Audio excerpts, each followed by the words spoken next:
মই মোৰ দুগৰাকী ছোৱালী যিদিনাখন চাৰ্চত গৈছে পুলিচ মোৰ ডাঙৰ ছোৱালীজনীক সাৰ পাই কৈছে দেউতা এইবোৰ কি ইমান পুলিচ আপোনাক উগ্ৰপন্থীৰ দৰে আপোনাক এনেকুৱা কৰিছে মই কৈছো নহয় তেওঁলোক মোৰ বন্ধু হয় কিবা নিউজৰ কামত আহিছে মই তেওঁলোকৰ লগত নিউজৰ কামত আছো মইতো কোনো অন্যায় কাম কৰা নাই অন্যায় নকৰো প্ৰশ্ন কৰাটো মোৰ কি পাপ হ'ব পাৰে কিন্তু মই কৰি যাম প্ৰশ্ন লাগিলে সন্মুখত যিমানে বিপদ নহওক কিয় কৰি যাম মোৰ কাৰণে থিয় দিয়া প্ৰতিগৰাকী নাগৰিকক মই ধন্যবাদ জ্ঞাপন কৰিব বিচাৰিছোঁ এই মুহূৰ্তত দ্বিতীয়তে মই আমাৰ ৰাজ্যৰ সকলো নাগৰিক যিসকলে মোৰ হৈ মাত মাতিছে সমৰ্থন মোক দিছে মোক শক্তি দিছে মোক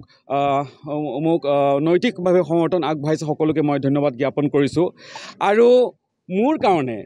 যিসকল অধিবক্তাই আদালতত ন্যায়িক যুঁজ দিছে প্ৰতিগৰাকী অধিবক্তাক আৰু তেওঁলোকৰ টিমৰ প্ৰতিগৰাকী সদস্যক মই অন্তৰৰ পৰা ধন্যবাদ জ্ঞাপন কৰিছোঁ আপোনালোকে জানি ভাল পাব কোনো এগৰাকী অধিবক্তাই এক পইচা নোলোৱাকৈ মোৰ এই আইনী যুঁজখন তেওঁলোকে চলাই গৈছে আৰু মোক তেওঁলোকে ন্যায় প্ৰদান কৰাত তেওঁলোকে মোক সহায় কৰিছে আৰু দ্বিতীয় কথাটো হ'ল কি হৈছে কি হোৱা নাই আপোনালোকে সকলোৱে দেখিছে আৰু মোৰ কামটো হ'ল মই সাংবাদিক হিচাপে প্ৰশ্ন কৰা মোৰ কামটো হ'ল প্ৰশ্ন কৰা মই প্ৰশ্ন কৰি গৈ থাকিম যিমানে বিপদ নাহক কিয় প্ৰশ্ন কৰি গৈ থাকিম আপোনালোকে মোৰ ওপৰত এইখিনি বিশ্বাস ৰাখিব মই কোনো অনৈতিক আৰু বেআইনী এই দুটা শব্দ মোৰ সংবিধানত নাই অনৈতিক আৰু বেআইনী এই দুটা কাম মই কেতিয়াও নকৰোঁ কৰাও নাই নকৰোঁ আৰু ভৱিষ্যতেও নকৰোঁ গোটেই তদন্তৰ প্ৰক্ৰিয়াত আপোনালোকে পানবজাৰ আৰক্ষীত সুধিলে গম পাব 100%তকৈ ওপৰত যদি কিবা আছে মই তেওঁলোকক সমৰ্থন জনাইছোঁ মোৰ ঘৰত চাৰ্চ হৈছে যি ডকুমেণ্টছ বিচাৰিছে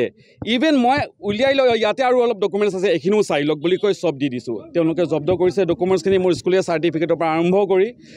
মোৰ LLB চাৰ্টিফিকেটলৈকে সকলো বস্তু তেওঁলোকে আনকি মোৰ কম্পিউটাৰ লেপটপ মোবাইল সকলো বস্তু তেওঁলোকে জব্দ কৰিছোঁ গতিকে আৰু বেছি যিহেতু বিষয়টো অলপ যিহেতু ছাবজুডিচ ষ্টেপ হৈ আছে পৰৱৰ্তী সময়ত মই আৰু হয়তো বহু কথা আপোনালোকৰ আগত মই ব্যক্ত কৰিম প্ৰতিগৰাকী সাংবাদিক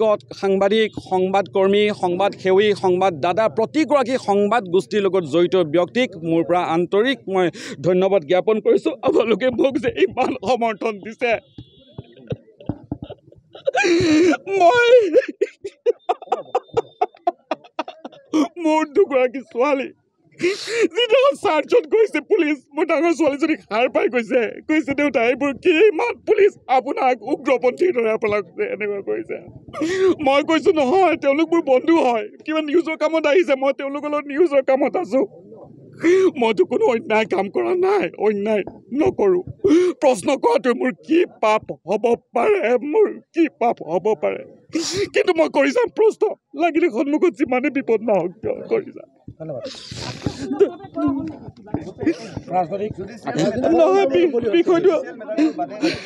বিষয়টো পিছত মোৰ অধিবক্তাই আপোনালোকৰ লগত ব্যক্ত কৰিব কিন্তু মই আপোনালোকক ক'ব খোজোঁ মই সত্য পথত আছোঁ আনকি মই নাজানো কিয় মানুহে মোক ইমান মৰম চেনেহ দিয়ে জেলৰ ভিতৰত মোক গামোচা পিন্ধাই তেওঁলোকে মোক বাহিৰলৈ পঠিয়াইছে আপোনালোক চবকে মই ধন্যবাদ জ্ঞাপন কৰিছোঁ আপোনালোকক ধন্যবাদ কৰা ভাষা নাই